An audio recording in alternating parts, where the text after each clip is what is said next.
السلام عليكم. اليوم راح ندير وصفة سهلة وخفيفة اللي نقدروا نديروها في رمضان، وخاصة نساعد المرأة العاملة. للدقيقة التالية تقدر دير هذه الوصفة، وهي وصفة كيش بالدجاج بدون عجين. هنا يعني قدبت انايا الدجاج، راني فتته لاني ديجا طيبته في شوربة، راني فتته.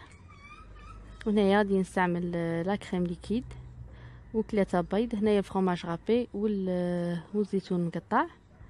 هنايا هاد الصوالح المقادير كل وحده والكميه اللي تبغي ديرها. كميه الدجاج اللي دارتها انا هنايا درت نص تاع الدجاجه صغيره مش كبيره بزاف. وهنايا كاس لاتاي تاع فرينه هو اللي غادي يلم لنا الكيش تاعنا.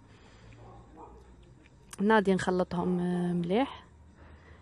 هاد المواد الناشفه غادي نخلطها مليح.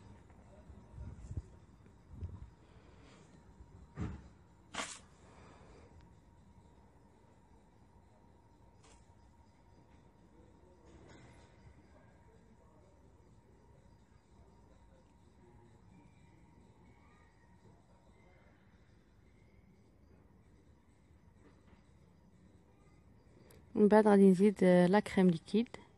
هاد لاباط صغيره تاع 20 مليلتر 100 اللي هي 200 مليلتر. هنا نقدروا نستعملوا كاس، نقدروا نديروا الكاس تاع حليب ولا لا كريم ليكيد ولا واحد ياغور ناتور ولا لا غريك. نقدروا نديروا اي حاجه من هادو المتوفره اللي عندنا. وهنايا غادي ندير 3 بيض باش غادي نلموها.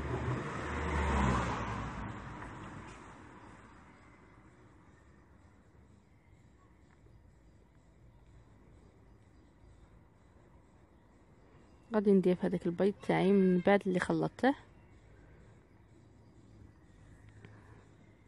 ومن بعد غادي نزيد الفلفل الكحل وغادي نزيد المعدنوس اليابس. نقدروا نديروا المعدنوس نورمال. وهنا ما درتش الملح، تعرفوا كاع الصوالح اللي درناهم بريسك فيهم الملح، الزيتون والفرماج فيهم الملح. انا ما درتش الملح. هنا تبقى على حسب الذوق، كل وحده دير اللي يبغوا الملح يزيدوا فيها الملح. وهنا غادي نخلطها مليح، خلط كاع المقادير اللي درتهم. وغادي نديرها في المول اللي راني دهنته بالزيت. يا نورمالمون ما يلصقش، مي انا بغيت ندير الحضير تاعي باش يسهل عليا باش نقلها لاكيش تاعي.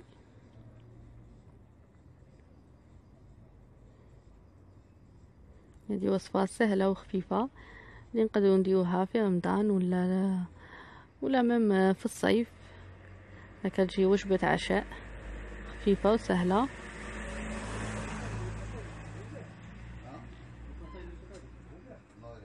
وهنا غادي ندير كاع لي زانغريديون تاعي، غادي نحطهم في المول تاعي. وغادي نديرها طيب على 150 درجه، نخليها طيب على هواها.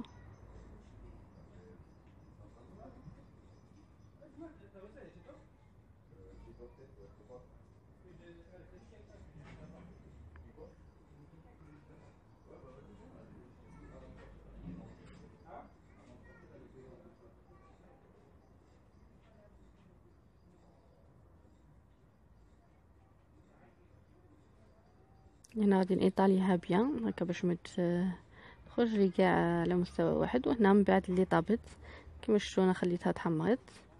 هنا غادي نقطع لكم مورسو باش تشوفوا كيفاش خرجت. هاي لا كيفاش خرجت، تخرج لنا سهله وخفيفه،